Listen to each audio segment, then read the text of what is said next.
もうほっとするので、本当皆さん方いろいろご心配おかけしましてありがとうございました。おかげさまで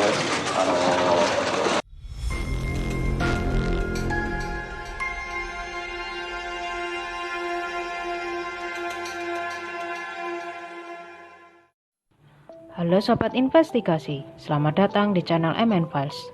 Sobat pasti punya jajanan favorit yang rutin jadi barang yang tak ketinggalan dalam daftar belanjaan sobat. Namun, terbayangkah oleh sobat jika jajanan favorit sobat ternyata masuk dalam daftar produk berbahaya untuk dikonsumsi? Kasus serupa pernah terjadi di Jepang dan hingga kini masih menjadi misteri yang belum terpecahkan. Apalagi kasus ini melibatkan perusahaan besar dan ternama. Seperti apa kasusnya? Mari kita buka filenya berikut ini. Sebelum lebih jauh membahas kasus kali ini, kami sampaikan bahwa tidak ada tujuan tertentu untuk memberikan kesan buruk terkait dengan produk yang akan kami bahas kali ini. Di sini kami hanya sekedar mengangkat sebuah fenomena yang pernah terjadi di masyarakat. Jika sebelumnya di tahun 1985 perusahaan besar Otsuka pernah diteror dengan produk mereka yang dimanipulasi beberapa oknum tertentu dengan dikontaminasi senyawa paraquat, ternyata setahun sebelumnya perusahaan snack terkenal di Jepang mengalami hal serupa.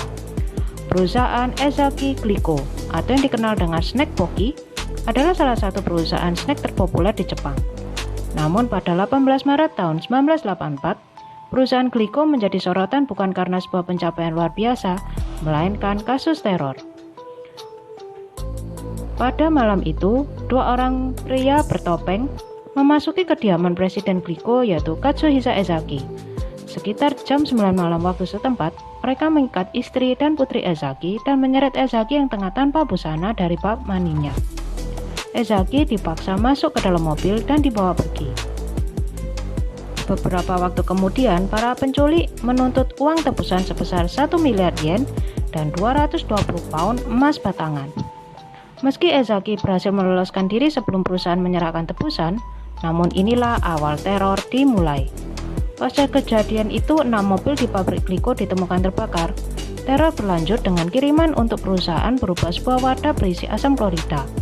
Para pelaku bahkan menantang kepolisian melalui pesan surat kabar pada 8 April tahun 1984. Untuk para polisi yang bodoh, apakah kalian semua bodoh? Kenapa kalian belum mengerahkan anggota penuh untuk menangkap kami? Bahkan untuk memudahkan kepolisian menemukan mereka menyertakan petunjuk seperti warna mobil yang digunakan dan di mana mereka membeli makanan. Namun polisi masih tak dapat petunjuk mengenai identitas pelaku. Para peneror kembali mengirim surat untuk kepolisian. Apakah kami harus menculik kepala polisi daerah juga? Agar kalian termotivasi untuk bekerja sungguh-sungguh. Semua surat yang dikirimkan para peneror berlabelkan The Monster with 21 Face, yang kemungkinan menandakan sebuah nama dari kelompok atau grup tertentu. Polisi masih saja belum menemukan petunjuk keberadaan mereka. Ancaman mereka pun makin parah, seiring dengan tidak adanya tindakan lebih lanjut dari kepolisian. Di pertengahan bulan Mei, mereka mengklaim telah menempatkan beberapa bungkus snack Glico yang bersianida di rak-rak toko. Hal ini pun meresahkan masyarakat Jepang karena peneror tidak memberikan info spesifik snack mana yang mereka racuni, sehingga banyak orang yang menghindari membeli seluruh produk Glico.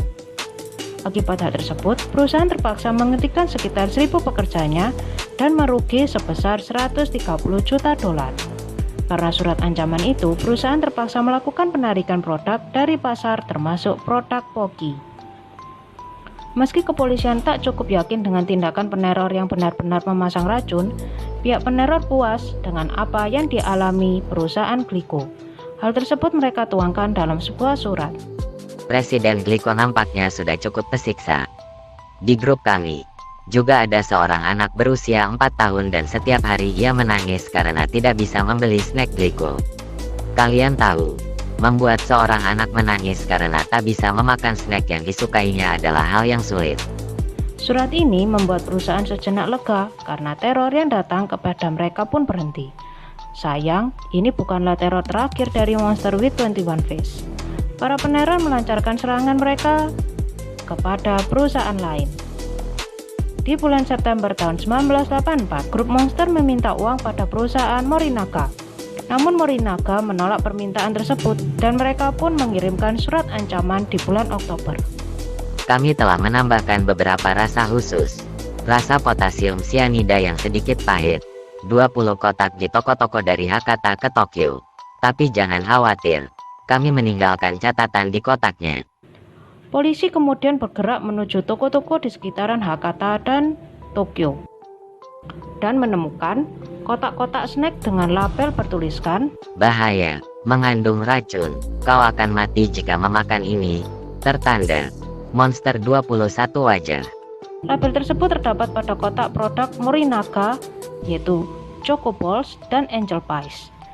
Dan benar saja, setelah pengujian, terbukti adanya kandungan cyanida di dalam produk. Berbulan-bulan lamanya, polisi berusaha menemukan dalang di balik grup peneror ini. Saat ancaman datang ke perusahaan lain, polisi mencoba memeriksa rekaman CCTV berjam-jam hingga audio berisikan suara wanita dan suara anak yang menuntut uang atas nama grup Monster.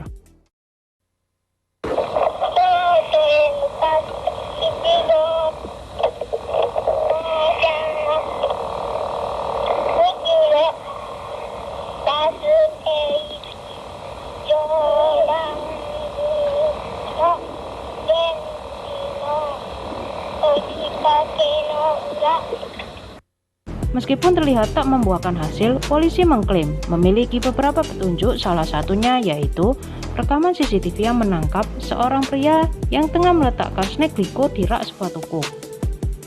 Polisi menduga pria ini adalah bagian dari grup Monster dan dijuluki The Videotape Man. Bukti rekaman lain adalah seorang pria yang sedang mengawasi penurunan uang yang diberikan pihak Morinaga untuk grup Monster. Uang tersebut diletakkan di suatu tempat dan akan diambil oleh seseorang nantinya. Namun nyatanya uang itu tak pernah diambil oleh siapapun. Pria ini dijuluki oleh pihak kepolisian sebagai The Fox Eye Man atau pria bermata rubah. Sayang, meski sudah memiliki dua petunjuk terduga pelaku, penyidik tak pernah bisa mengidentifikasi keduanya sama sekali.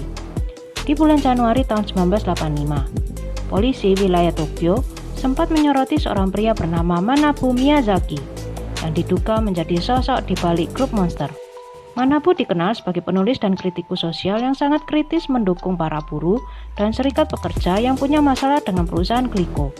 Diduga perusahaan Glico membuang limbah sembarangan dan bahan kimia lain ke sungai dan drainase setempat. Kecurigaan polisi pada Manabu didasari fakta bahwa Manabu punya hubungan dengan yakuza lokal. Sekedar informasi, ayah Manabu diketahui adalah bos yakuza setempat. Hal ini memunculkan teori bahwa semua penculikan dan aktivitas kriminal dari grup Monster diduga merupakan perbuatan Manabu.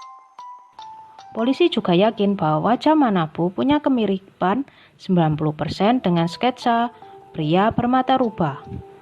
Sayang, Manabu tidak pernah ditetapkan sebagai tersangka karena ia punya alibi yang cukup kuat untuk melawan semua tuduhan polisi itu. Apalagi, grup Monster tidak pernah menyebutkan alasan mereka menyerang beberapa perusahaan makanan. Hal ini yang membuat polisi kesulitan menghubungkan motif antara Manabu dengan grup Monster. Pada bulan Agustus tahun 1985, tekanan akan kasus ini yang terus-menerus menemukan jalan buntu membuat kepala polisi prefektur Shiga, yaitu Shoji Yamamoto, mengakhiri hidupnya dengan cara menyiram tubuhnya dengan minyak tanah dan membakar dirinya. Pasca kematian Yamamoto, grup Monster kembali menuliskan surat tanggapan. Betapa bodohnya dia.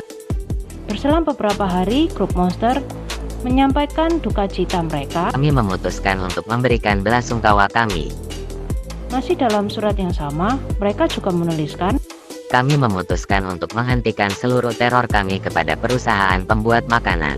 Jika ada yang memeras salah satu perusahaan pembuat makanan di masa depan, pahamilah bahwa itu bukan kami, tetapi seseorang yang meniru kami. Dalam surat itu juga dituliskan catatan penting. Kami adalah orang jahat. Itu artinya, kami memiliki hal lain yang harus dilakukan selain memeras perusahaan makanan. Sangat menyenangkan menjalani kehidupan orang jahat. Tertanda, Monster 21 wajah. Surat itu menjadi surat terakhir eksistensi grup Monster. Beberapa kasus kriminal yang muncul setelah surat itu dirilis seperti penculikan, pengancaman, dan percobaan pembunuhan tidak ada yang menunjukkan bahwa ada korban yang meninggal akibat cyanida asal grup Monster. Anehnya, tak sepeser pun uang yang tercatat didapat oleh grup Monster. Selama kasus ini bergulir, polisi telah mewawancarai dan menyelidiki sebanyak 125.000 orang, bahkan sampai ke golongan Yakuza dan imigran asal Korea Utara. Namun tidak ada satupun yang merujuk sebagai bagian dari grup Monster.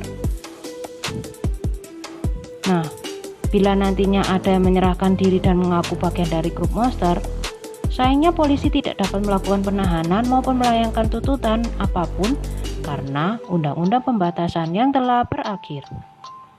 Jadi, bagaimana menurut sobat mengenai kasus kali ini?